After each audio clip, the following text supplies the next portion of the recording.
not every day that a team comes to town unbeaten and they're the heavy underdogs. Do you feel that sort of groundswell of confidence and belief now that your side has generated? Oh, who says they're heavy underdogs? The betting market. Okay, so I take no notice of that. I would say that they're the favourites because they're the team that's in the best form. They've been in outstanding form, and to start a season 5-0 in this competition says volumes about the way that you're playing. So from our perspective, we probably see ourselves as the underdog in this game, and we haven't won at the Gabba this year yet, so we can't hang our head on home ground form at the moment. Given what you achieved here last year and how good the record was, does that grind away? You haven't done it here this year? It's something that the players are proud of. They've built that up. There was a time when we couldn't win here, and one of the first steps in our growth as a club and as a team was to become a hard team to play against at home, and we've done that pretty well for the last 5 years. But just recently, not quite so good. Not terrible. We haven't been belted by teams. They've been close games against good teams, but nevertheless we've lost. How difficult is it to prepare for Jeremy Cameron and the way he plays? Well, he's been playing in the competition for a long time, and he's one of the stars of the comp. You obviously have to put a reasonable amount of thought into that, along with some of their other players. It's not just Jeremy Cameron. He relies heavily on supply, so as all forwards do. So there's a number of things that we have to look at. Who have you tasked with that job, taking care of Jeremy Cameron? Pardon me? Who have you tasked to take care of Jeremy Cameron? Why would I tell you the answer to that question? Got to ask. Yeah, fair enough. Oh, well, I can't, and I won't. We'll just wait and see until tomorrow night. Harris has got the job in the past as a guy who can go up the ground.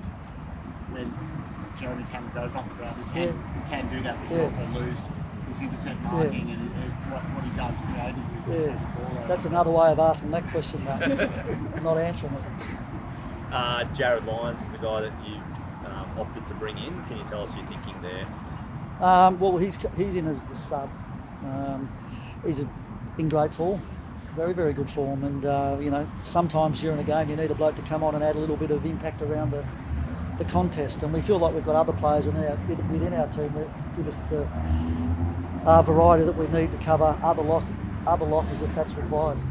How much of a relief to have the news the other night that Charlie Cameron would be running out for you on Saturday night? No, it's always good when you go to the tribunal and get a positive result. It doesn't often happen, but when it does, it's good. Are you surprised at the backlash, I guess, from other clubs or people in the AFL industry that Charlie's off-field reputation was factored into that decision? You mean backlash towards who? Well, I mean, there was backlash towards the tribunal, not Charlie. Yeah, there was to the decision, there was plenty of backlash. There's always debate, isn't there, about what tribunals decide and what they don't decide. So if you're asking me, was I surprised? No, I wasn't surprised that it was debated. Were you surprised that the grounds that they used to help them produce that? What do you mean surprised at the grounds we used? Well, the off-field and whatever.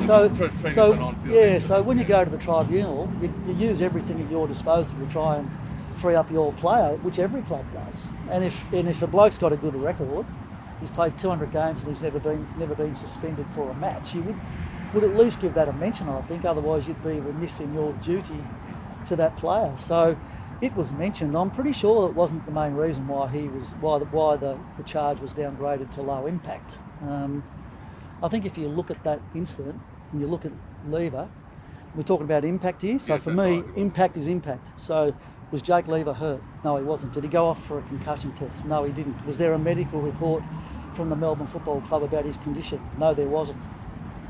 So on every measure, the impact of that incident was low, in my opinion. And some of the instances that we showed to the tribunal where the MRO had rated those instances as low impact looked of greater impact than what Charlie's actually was.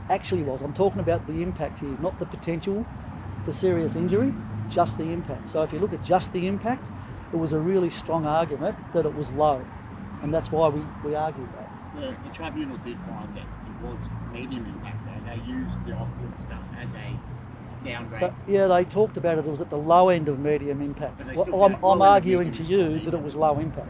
Yeah, low end of medium is still medium impact. Yeah, well, mate, interview the tribunal. Don't interview me. I didn't make the decision. Okay. How do you think it might have? How has it affected Charlie? Obviously, there's a lot of commentary around it in the the following days. Like, no, he's fine. He's used to a lot of commentary and a lot of vitriolic stuff on social media and whatever else people want to throw at him. He's a tough guy. He's happy that he's playing. He's looking forward to the game tomorrow night. You said that he was looking great, and then you were very prophetic. He had one of his probably best game in a long time the other week. Yeah. He seems to overcome that criticism better than a lot of players. Like, he always performs when it seems like the heat's on him.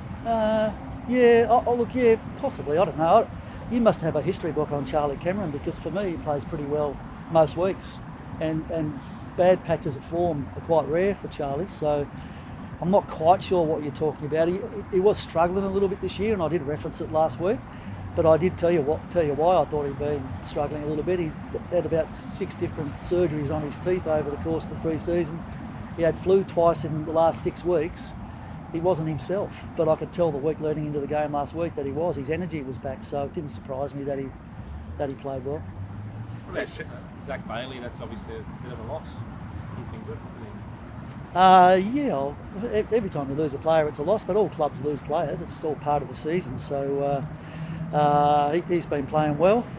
Jimmy Tunstall will come into the side, who's been playing well in the reserves and really knocking on the door, so I'm sure he'll fill Bales' shoes, and so will a few of the other players take on a little bit of extra responsibility. Chris Tunstall was a sub last week, but didn't get on with that just because you couldn't get him into the game. Yeah. Just the way the game went. Yeah, no, it was a weird one, because I hadn't thought of it. The game was just going on and everything was going well. So you go, why tinker with it? And then I looked at him. There was 10 minutes to go, and I thought, gee, should get Jimmy on. And then I realised that we had a reserves game on Sunday that he could play a full game, and so I thought if we didn't need him, we didn't need him. Let him play the full game, and not have to go out there and run around for a bit. So that was why I made that decision. So how much are you looking forward to personally getting back to the Gabba and coaching him? We always love playing games at the Gabba. Our fans are loud and noisy, and there's a great atmosphere here. So I think all of our players and all of our coaches love it when we're here, and hopefully the place is packed out tomorrow night. Chris, how's the longer breaks help with Lockie's ankle? Obviously it helps. It's just a little bit more time to not have to train. He trained well on Thursday, yesterday, so he's feeling better than he has done the past couple of weeks, which is great. Good effort by him to play under the circumstances. He's been playing well too, not just going out there, but actually playing well. Connor McKenna, available this week. You haven't picked him. Will he play VFL? Yeah, he will. We thought about it, but he's played about 2 half games in 10 weeks, and we felt with the fact that it's been a soft tissue injury that he would be better to have a run around in the reserves, get some match practice, and then we look forward to picking him in the weeks ahead. How far away do you think he is to coming up to AFL level, getting back there? Connor, I don't know. It just depends how he plays and what he looks like on the weekend. I can't predict that.